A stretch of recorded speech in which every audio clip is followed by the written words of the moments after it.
What is up, guys? What's going on? So first and foremost, there's not going to be a live broadcast tonight. I know, boo, sucky, but I am not feeling well. I'm basically on these 3 meds right now to help me out. So I am going to postpone the broadcast until I'm feeling better. So no Friday night broadcast. But I kind of wanted to talk about my last video that I just uploaded. I think it was like an hour ago or so. Basically the Blue Grand M. And I know I didn't talk much in that video. I just kind of wanted to unbox it and show what was inside the box. And after playing with it for a few hours, this is basically my first impressions. So here is the device itself. It feels really good in the hand. I can tell you that much right now. And this is a really badass budget device, okay? Now, don't get it wrong. I'm not saying it's quick, fast, powerful, or anything like that. I just think it's a pretty badass budget device because for 79 bucks, okay, you could get something that's spec'd better out there. But for what it is, it kind of surprises me.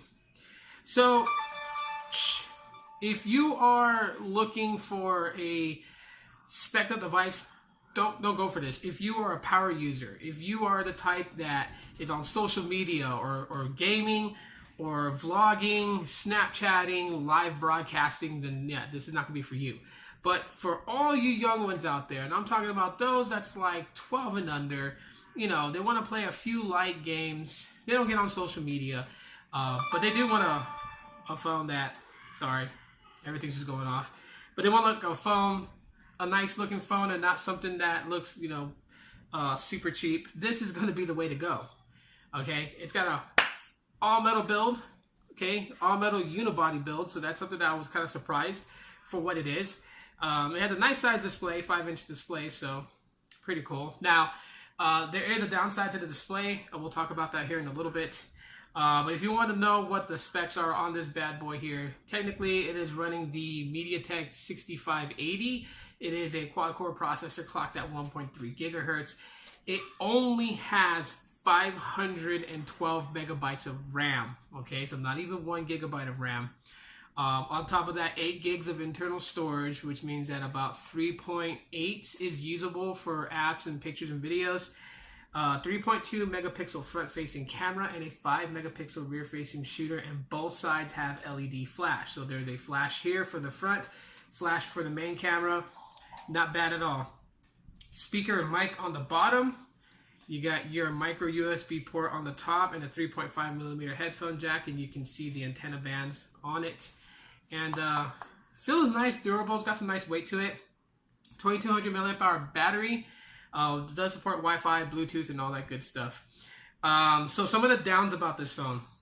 Okay, the camera's not the best. So I said, for like a kid under 12, this would suffice if they want to take pictures, like they're going to the zoo and stuff like that to take pictures. This will do just fine, okay? If you're looking for a fine-tuned camera to get some really high-res quality pictures, this ain't going to give it to you, okay? Gaming on here, you possibly could do maybe 1 game on here. So if you're going to play like Mario Run, Pokemon Go, Ingress, whatever, a big, huge game, 1 would probably do. If you're overloading it with a bunch of your favorite games, not really going to happen, but there is a way to kind of get more games on here, but you can't expect them to run smooth or flawless. With that 512 megabytes of RAM, things do kind of push on here just fine, but multitasking is going to be where it epically fails. Now, like I said, to get more games on here, even though it only has 8 gigs of internal storage, which half of that is used for the system, you can do adaptable storage with a micro SD card, so that option is open. Since this is running 6.0.1 Marshmallow, you can use adaptable storage on this device. The speaker is actually kind of loud, so listening to music and stuff like that, I find to be pleasantful. And, you know, just taking mediocre pictures and stuff like that have been fine. They've been okay. I did do a test stream on Periscope with this device, and it came out really choppy, and the reason why is that this does not support 4G LTE. This is another HSPA Plus supported device.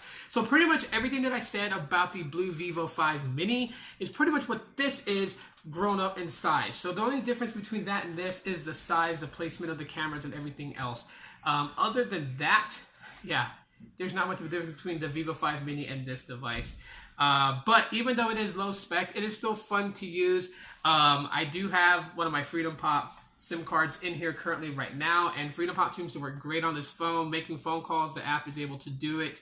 I haven't had any issues like with my Honor 8 that I'm using to film this with. If I put a Freedom Pop SIM card in there and dial out a number, sometimes it doesn't launch the Freedom Pop dialer, and so the call doesn't ever go out. I haven't had any issues making calls using Freedom Pop on this. So, you know, if you want it as a backup burner phone, something you could throw a Freedom Pop SIM card in here, or basically if you have like a kid under 12, you know, you don't want to get them a super expensive phone. You want to get them something that is, you know, going to feel premium, they're going to be content with. This is definitely the way to go.